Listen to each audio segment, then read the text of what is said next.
வணக்கம்ப்பா. ஒரு சின்ன பதிவு. பெற்றவங்க நம்மளுடைய குழந்தைங்க கஷ்டப்படாமல் இருக்கணும், சந்தோஷமாக தான் இருக்கணும் அப்படின்னு நம்ம நினைக்கிறதுல எந்த தப்பும் கிடையாது.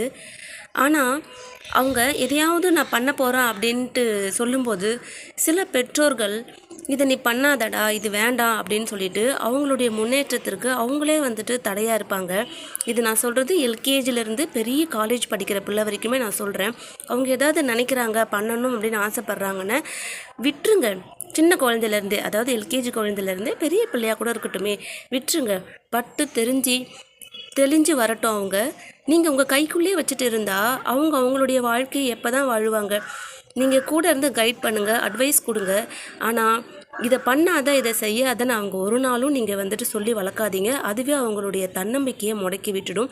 இதோ இந்த மீன் தொட்டியில் இருக்கிற மீன் மாதிரி தான் அவங்களுடைய வாழ்க்கையும் உங்கள் கைக்குள்ளே முடிஞ்சு போயிடும்.